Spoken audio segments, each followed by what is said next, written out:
first show I ever saw with professional actors was Peter Brook's remarkable production of A Midsummer Night's Dream. You remember it, that fantastic Sally Jacobs all-white set, trapeze, guys spinning plates. There was a sort of slinky-like thing to be a tree, and actors speaking words that I was straining to understand.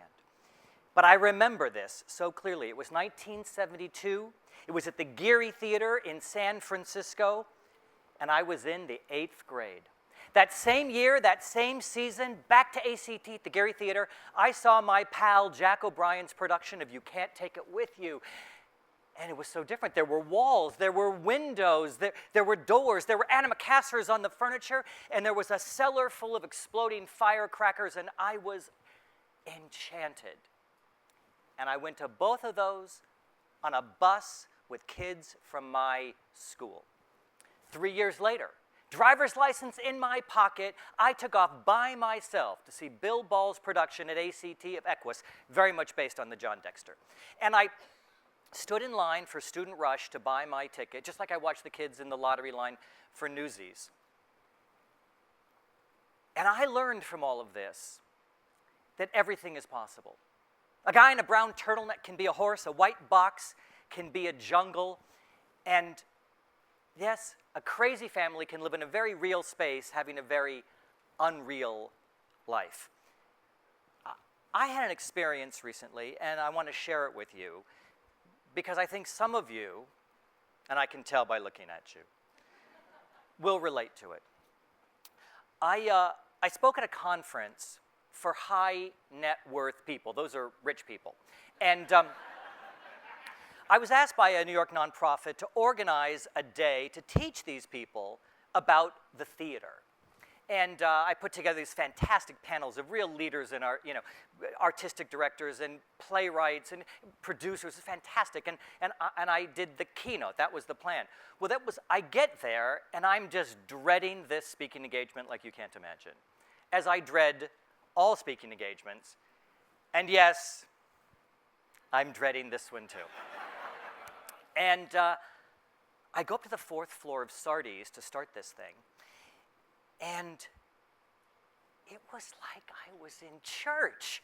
And we're doing it, and the panelists and I, and we are preaching the gospel. We are selling the power and the passion and the love. And the more I'm talking about how I love it, they begin to love it. And they didn't even know anything about the theater. And they're with me, and I got on a high. I was so excited about this thing that we all love. Now, I was going to the theater that night, but I had to race to the Upper East Side to go to this book signing for a fancy other charity that's not about theater that I'm involved with. And I go in there, and it's in this beautiful private club in this Beaux-Arts building, and they would never let me be a member at that club, by the way. But I was able to go in, and it was, I'm a California kid, so all these fantastic people and collectors and scholars, and it's all white wine and air kisses, but I had to get out, right? I had to get out because I was going to race back to my church. I had a Broadway show to see that night. And I got on the R train, and I shot down to Times Square, and I came out of the subway, and I was surrounded by jackasses of the highest order. Who are those people? And I go off to my show, and it's all these people who never go to the theater, but they're there because they've overpaid with some broker to buy a ticket for some movie actor who's in the play. They don't even know what the play's about. They don't know what the original production was. They don't know why they're there. They're just excited because there's a movie actor who at this point in time is quite ill-equipped to present the show. And I sit down in my seat, and I can't control it. You know what this is like. My loathing for the people I was in the room with, I see heads nodding. My loathing for them is insurmountable. They're laughing at things that are not funny. They are praising a completely, as yet, inadequate performance. And I feel like I have been dropped. If I was lifted up 1,000 feet, I fell 2,000 feet. My fantasy of the morning and my day with these high net worth people was all a lie. Was all a lie. I was sitting in the waiting room of the gates of hell, and I was supposed to be in my church, my temple. And then it hit me. I had become one of those pretentious jerks. You know those people? Oh, you didn't see the original. Oh, you know, that performance was really different. Oh, boy. And I thought, oh, my God. My rant, my revolt, my rage was so misplaced. These lovely people had bought a ticket. They had come to Broadway. They had joined in this extraordinary cultural soup, unlike any we ever had, the Broadway theater. And here I was, judging them. I had become the culture pages of a large metropolitan newspaper. I edited that part out today. As you know, I produce family entertainment. I produce stuff for the broadest possible audience. Tourist, come on in. Don't speak English? Hey, we can accommodate you. Got an 8-year-old who likes tap dancing? Bring them on in, baby. Live in the suburbs and you're a little afraid of Broadway? We will reach out gently and take your cyber hand, and we will guide you to Broadway with everything you need to know, and we will bring you into one of the most beautiful theaters in the world, and yes, we will fill your sippy cup with pretty much anything you want. The sippy cup. I have very close friends. I have mentors on Broadway who believe the sippy cup is the sign of the end of days. You know it. I just got a lunch lecture from someone who shall go nameless, Manny Eisenberg, about this the other day. And the sippy cup is the end of days. It's all just stupid, big Broadway musical spectacles, and there's no room for plays. Nothing worthwhile is happening anymore. It's the end of days. And these people are not alone in thinking of this, because this is precisely in 1958 what racked Tyrone Guthrie and Oliver Ray and my old friend Peter Zeisler. It upset them so much that they set out to build the Guthrie Theater. They were disgusted by Broadway, and they were going to leave, and Minneapolis embraced them. I went to the Guthrie's website. Here's what it says. They left New York because the high costs of Broadway mandated immediate hits with high ticket prices. The high cost of Broadway mandated immediate hits with high ticket prices. That was 1958, and they were disgusted by what was on Broadway because they wanted to give new voices a chance, new artists, new people. All this big stuff was coming in. By the way, the 1958 season included 62 productions. 7 of them were revivals. That's a little over 10%. I can do that math. The plays included Under Milkwood, The Visit, Look Homeward Angel, Dark at the Top of the Stairs, Sunrise at Campobello, and of course we had West Side Story and The Music Man. That was the season that sent them spinning. Be glad they're not here this year. But they're not alone in their rage either. In fact, if we go back to the Restoration, that's the 17th century, the 1600s, for those of you who don't do that adjustment, and we can read the diary of this guy named Samuel Pepys. Now, he was not in the theater. He was actually just a show queen who saw everything and kept this extensive diary until he went blind from seeing shows. And this was the age of the Restoration drama, this revered, most respected play. We're talking about 1660, 1670 in there. And then here came Restoration spectaculars. Also known to some of you scholars, I know there's many of you in the room, the machine plays. They had big moving scenery. They had flying actors. They had extraordinary music and fantastic special effects. The helicopter had, of course, not been invented yet, but had it, they would have landed it in a Restoration spectacular. And the makers of Restoration drama railed at this. They couldn't actually believe this was happening. The end of days. Flying angels. The end of days. Sippy cups. Well, what does it all mean? I see it this way.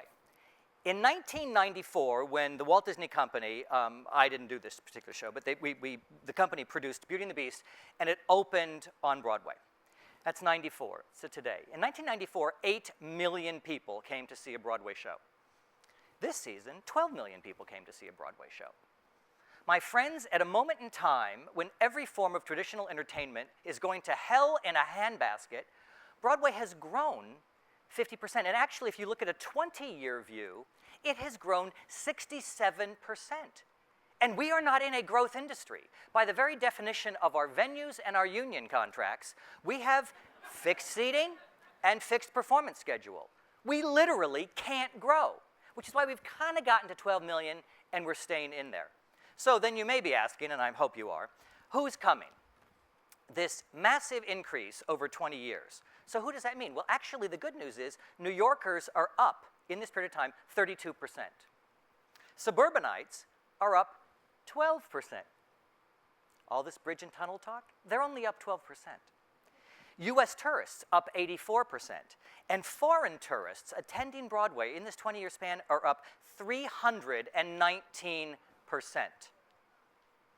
So let's look at it by age. Under 18, up 180%. 18 to 24, down 9%. Easily distracted, I understand it. 25 to 34, down 31%. Restaurant competition. 35 to 49, down 18%. 50 to 64, my crowd. We're up 101%. And 65 and over, up 470%. Now, what's really interesting is the two largest groups, kids under 18, up 180%, 65 and over up 470%, and in the 1980-81 season, they were statistically not trackable. They weren't even there.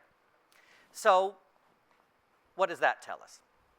It tells us that apparently older people, or some of them, actually have money, and they have free time, but it also tells us that Broadway has become an inviting place for them. They feel safer, they feel more comfortable, the whole group dynamic has changed, and they are coming back to Broadway. And the kids, that is a really, really interesting one, because they're coming in unprecedented numbers now. I, 2 weeks ago, week and a half ago, was in Atlanta for the Junior Theater Festival. Most of you probably never heard about this. It's a festival that happens in a convention center, but I was there with 3,875 kids gathered from all over America who assembled in Atlanta to celebrate musical theater. That's what they wanted to do. They were performing. They were learning new show material. They were getting adjudicated. There was competitions. They were taking master classes.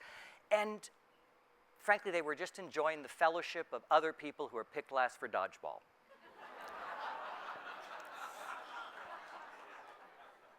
6 young men, around 11 years old, approached me to tell me they liked my outfit. The Junior Theater Festival. We at Disney are very dedicated to this because these kids are actually performing shows. Yes, they're doing Seussical. They're doing Once on This Island. Of course, they're doing Beauty and the Beast and Aladdin and Little Mermaid. But they're also doing Xanadu. It's extraordinary what they're doing. We are very dedicated to this at Disney Theatrical. We began working with Freddie Gershon, the legendary Freddie Gershon at MTI, in 2004 to start making shows that kids could do. Not to train them to be professional actors, but simply so they could celebrate the love of the theater that all of us have. In that little period of time, with just our shows since 2004, 1,500,000 kids have been in just one of our shows. And that's just our stuff. And everyone else is doing it. And other catalogs besides MTI are doing it. These kids are absolutely engaging. And they are an audience that we must embrace. Stinky, chair kicking, all that stuff, we must embrace them. Wendy Wasserstein will be remembered for 2 extraordinary things. 1, her fantastic writing. But 2, because she founded this wonderful thing called Open Doors, which is run by TDF. And I'm lucky enough to be an Open Doors mentor. This is my 6th year doing it. And I took my kids who never go to the theater, have never seen Broadway, and I took them to see a Broadway show. And the first one of the season, we'll see several together. And one of them turned to me at the end of it and said, "It's like seeing a movie in 3D. It's true. It's how they feel. So, yes, ticket prices are up. That's a problem. They're also discounted a lot more. Yes, new voices are less. We see less new voices on Broadway. People have to fight for that. God bless Daryl Roth for fighting for that. We need that. But there's also more outlets. There's theaters all over the country for them. And when I was a kid, it was Bonanza, Gunsmoke, and Ephraim Zimbalist and the FBI. Today, it's Breaking Bad and Mad Men and Nurse Jackie. There are so many outlets for them. Yes, times are changing. And yes, as we learned from the restoration, things also are staying very much the same. What do I think the best Broadway can be? Embracing, inclusive. Our pretension towards the audience that has seen a show for the first time, telling them that's not good enough. Our pretension saying they don't have value, when that value brings a great deal to all the people we know employed in theaters, that our pretension says they shouldn't enjoy that show. We know what's best.